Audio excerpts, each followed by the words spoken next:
Hello and welcome back to Story of the Day for Monday the 8th of June 2020, and this is for Year 3 to Year 6, and we're returning to Roald Dahl's George's Marvellous Medicine and Chapter 4, Animal Pills.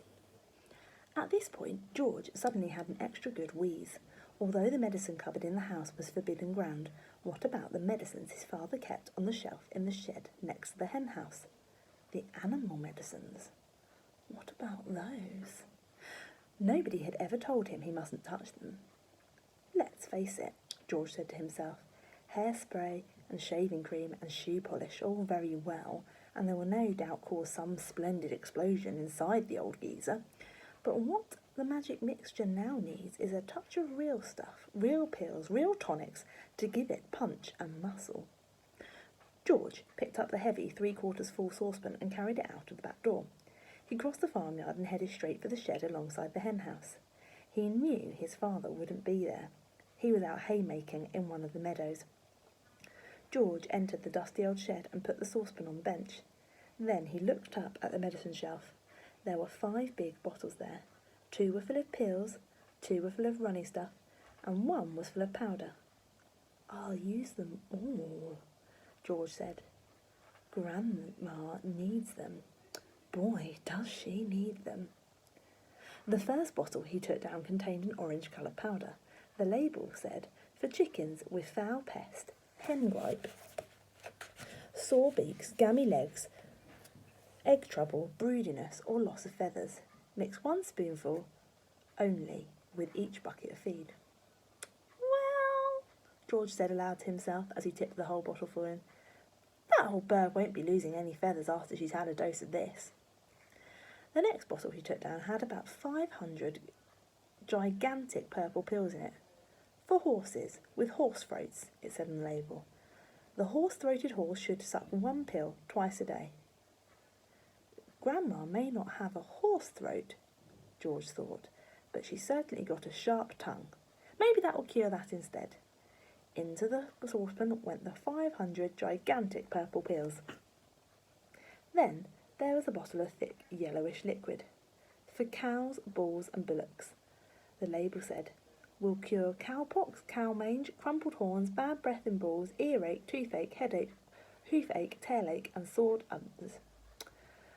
"Well, she's rather grumpy, and she probably needs every one of those rotten illnesses cured," George said. "She'll need it all."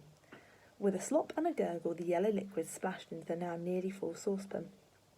The next bottle contained a brilliant red liquid. "Sheep dip," it said on the label. "For sheep with sheep rot and for getting rid of ticks and fleas. Mix 1 spoonful in a gallon of water and slosh it all over the sheep. Caution, do not make the mixture any stronger or the wool will fall out and the animal will be naked." "By gum," said George. "How I'd love to walk in and slosh it all over Grandma and watch the teas and flicks jump off of her. But I can't, I mustn't, so she'll have to drink it instead." He poured the bright red medicine into the saucepan. The last bottle on the shelf was full of green pills. "Pig pills," the label announced. "For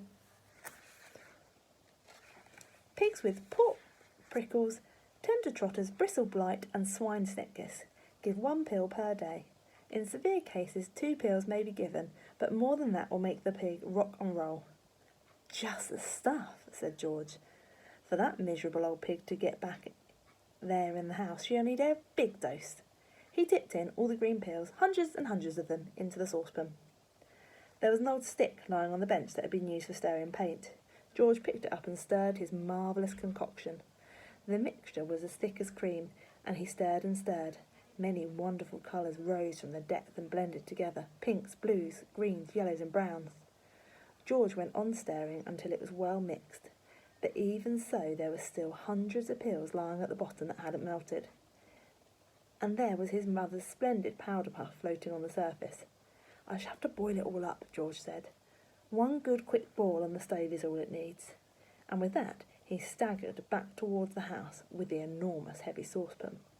On the way, he passed the garage, so he went in to see if he could find anything else interesting. 1/2 pint of engine oil to keep Grandma's engine running smoothly. Some antifreeze to keep her radiator from freezing up in the winter. A handful of grease to grease her creaking joints. Then he went back to the kitchen. And tomorrow I shall read chapter 5, The Cook-Up.